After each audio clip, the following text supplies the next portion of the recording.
శ్రీ రామకృష్ణ ప్రభ ఛానల్ను చూడండి, మాసపత్రికను చదవండి. ఓం స్థాపకాయ చ ధర్మస్య సర్వధర్మస్వరూపిణే అవతార వరిష్ఠాయ రామకృష్ణాయ తే నమః. అందరికీ నమస్కారం. శ్రీరామకృష్ణ కథామృతం. మరొక రోజు దక్షిణేశ్వరం చేరుకున్నారు. రామకృష్ణుల వారిని దర్శించుకోవాలని తన మనస్సు తహతహలాడుతుంది. వెళ్ళేసరికి రామకృష్ణుల వారి గదిలో ఉన్నారు.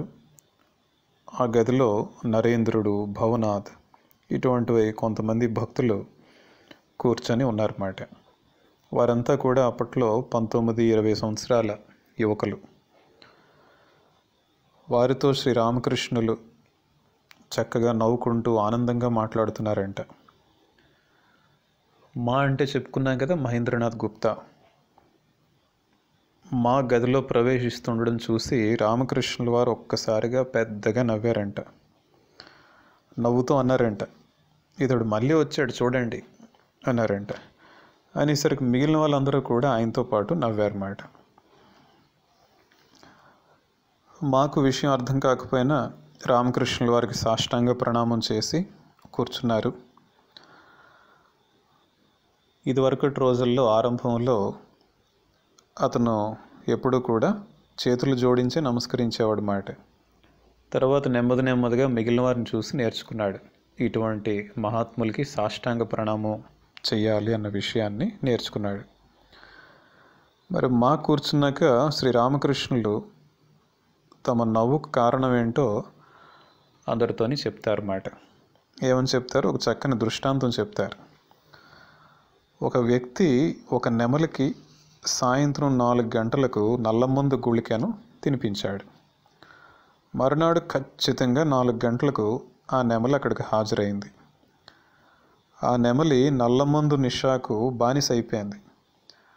అందుచేతనే మర్నాడు కూడా నల్లమందు తినడానికి సరైన సమయానికే వచ్చేసింది అని చెప్పేసరికి మళ్ళీ అందరూ గట్టిగా నవ్వారన్నమాట.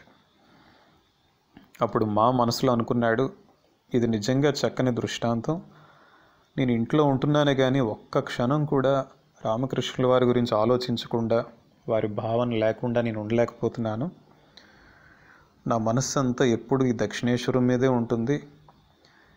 ఇక్కడికి మళ్ళా ఎప్పుడు వస్తానా నిమిషాలు లెక్క పెట్టుకుంటున్నాను. ఇంకెక్కడికి వెళ్ళడానికి కూడా మనసు ఒప్పుకోవడం లేదు. ఇక్కడికి ఎవరో లాక్కొస్తున్నట్లుగా నాకు అనిపిస్తుంది అని మనసులో అనుకుంటున్నారన్నమాట. రామకృష్ణుల వారు ఆ యువకులతో ఎంత ఏకమైపోయారు అంటే, తన వయస్సు కూడా వారి వయస్సులాగే భావిస్తూ వారితో చాలా చక్కగా నవ్వుతూ మాట్లాడుతూ ఎంతో ఆనందంగా గడుపుతున్నారన్నమాట. అదంతా చూస్తూ ఆశ్చర్యపోయాడంట.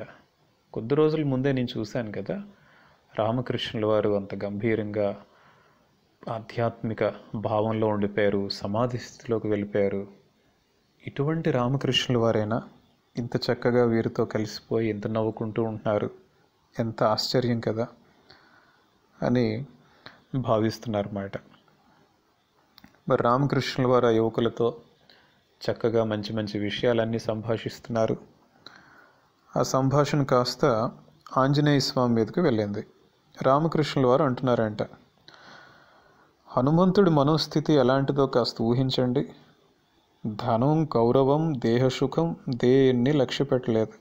కేవలం రాముణ్ణి ఒక్కడనే కోరారు.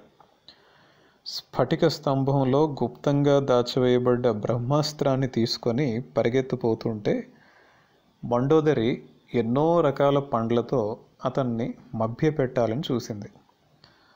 పండ్ల మీద ఆశతో అతడు వెనక్కి వచ్చి అస్త్రాన్ని జార విడుస్తాడని ఆమె ఆశించింది. కానీ హనుమంతుడు మాత్రం ఈ జిత్తులకు లొంగేవాడు కాదు కదా. ఆమె చూపిన ప్రలోభానికి చక్కని జవాబుగా ఒక మంచి పాట పాడాడు. ఆ పాట ఇక్కడ రామకృష్ణుల వారు పాడి వినిపించారన్నమాట. ఆ పాట ఏ విధంగా ఉంది అంటే, ఫలముకేమి కొదువ నాకు జన్మ ఫలమేయుండా, మోక్ష ఫలములొసగు రామ వృక్షముండ హృదయమందు,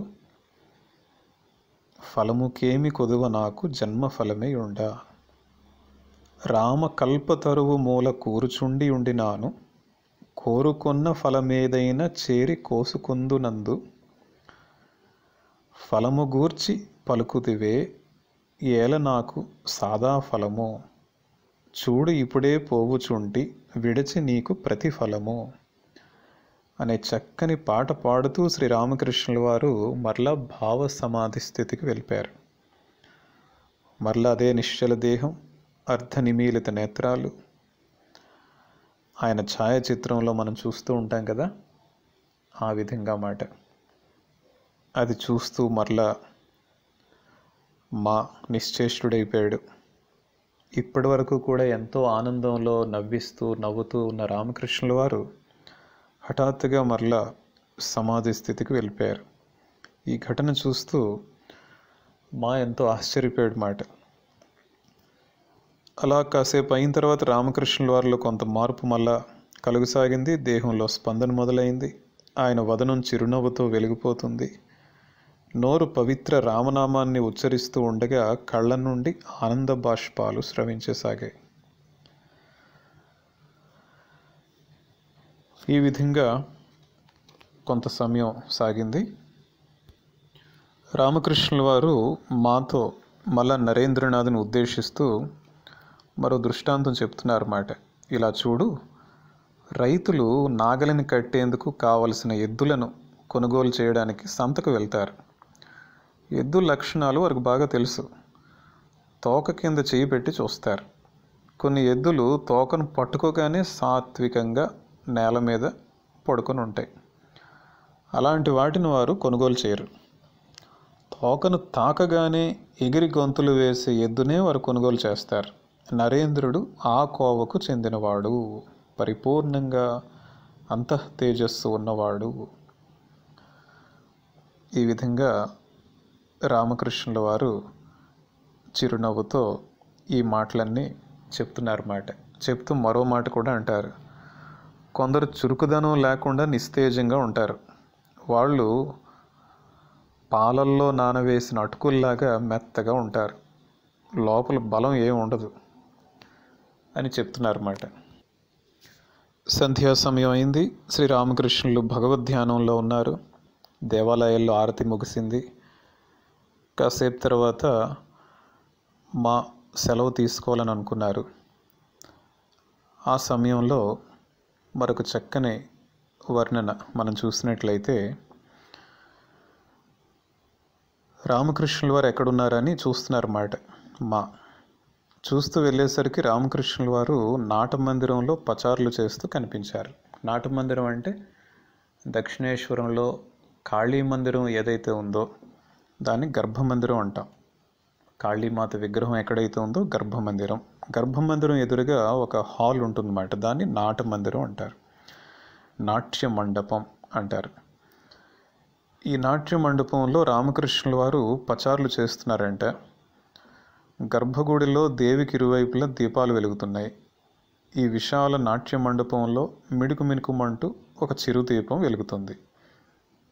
చీకటి వెలుతురు కలిస్తే ఎలా ఉంటుందో అలాగే మండపంలో మసగ్గా కనబడుతుంది. మరి ఆ సమయంలో రామకృష్ణుల వారు ఏ విధంగా ఉన్నారో ఒక్కసారి మనం చూడాలి. శ్రీరామకృష్ణులు ఆ చిరు దీపపు వెలుగులో పచారులు చేస్తున్నారు. ఒంటరిగా నడుస్తూ ఉన్నారు. ఎవరూ ప్రక్కన లేరు. మృగరాజైన సింహం అరణ్యం మధ్యంలో ఒంటరిగా నడుస్తూ ఉన్నట్లు ఉంది. సింహం ఒంటరితనాన్ని కోరుకుంటుంది.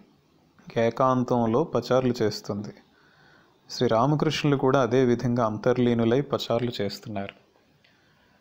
ఇటువంటి వర్ణనే మనం స్వామి శారదానందజీ మహారాజ్ వారు రాసిన రామకృష్ణ పరమహంస జీవిత చరిత్రలో కూడా మనం చూడవచ్చు. అక్కడ మరో సందర్భంలో స్వామి శారదానందజీ మహారాజ్ వారు చెప్తారన్నమాట. మొదటిసారి స్వామి శారదానందజీ మహారాజ్ ఒక సందర్భంలో కలకత్తా పట్టణంలో రామకృష్ణుల వారు ఒక పాటకు అనుగుణంగా, ఒక సంకీర్తనకు అనుగుణంగా నాట్యం చేయడం చూస్తారు. ఆ నాట్యం ఏ విధంగా ఉంది అంటే స్వామి శారదానందజీ మహారాజ్ అక్కడ వర్ణిస్తారన్నమాట. ఒక సింహం పూర్తి శక్తితో ముందుకు వెళ్తున్నట్టు, మరలా వెనక్కి వస్తున్నట్టు, ఆ తాళానికి లయకు అనుగుణంగా ఒక సింహానికి ఉన్నంత శక్తితో ఒకసారి ముందుకు వెళ్తున్నారంటే, ఒకసారి పక్కకు వెళ్తున్నారు, ఒకసారి వెనక్కి వస్తున్నారు. అటువంటి అద్భుతమైన నృత్యాన్ని నా జీవితంలో ఎప్పుడూ చూడలేదు అంటారన్నమాట స్వామి శారదానందజీ మహారాజ్. అక్కడ కూడా ఖచ్చితంగా చాలా స్పష్టంగా సింహంతో పోలుస్తారు వారి నాట్యాన్ని. ఇక్కడ కూడా వారు ఏ విధంగా పచారులు చేస్తున్నారంట, వారు నడిచే విధానం ఏ విధంగా ఉంది, ఒక సింహం నడుస్తున్నట్లుగా అనిపించింది అన్నమాట మహేంద్రనాథ్ గుప్తాకి. ఈ విషయం ఎందుకు మనం జాగ్రత్తగా అర్థం చేసుకోవాలి అంటే, రామకృష్ణుల వారు ఏ విధంగా ఉండేవారో తెలియక చాలామంది కొన్ని నాటకాల్లోనూ కొన్ని సినిమాల్లోనూ రామకృష్ణుల వారు కూర్చున్నప్పుడు నడిచినప్పుడు కొంచెం బెండ్ అవుతున్నట్టుగా చూపిస్తూ ఉంటారు. అది చాలా పొరపాటు. రామకృష్ణుల వారు ఎప్పుడూ కూడా చాలా స్ట్రైట్గా నిలబడేవారు, స్ట్రైట్గా కూర్చునేవారు. వారు నడిచే విధానం, నాట్యం చేసినప్పుడు వారు వేసే స్టెప్స్ ఇవన్నీ కూడా ఏ విధంగా ఉండేవి అంటే ఒక సింహాన్ని గుర్తుకు తెచ్చేవన్నమాట. అటువంటి బలంతో ఉండేవారంట రామకృష్ణుల వారు. కాబట్టి ఈ విషయం మనమంతా తెలుసుకోవడం చాలా అవసరం అన్నమాట. ఎంతోమంది ఈ విషయంలో పొరపాటు పడుతూ ఉంటారు, కానీ అది సత్యం కాదు. రామకృష్ణుల వారు సింహ సదృశుల్లాగా ఉండేవారు అన్నమాట. అందరికీ నమస్కారం.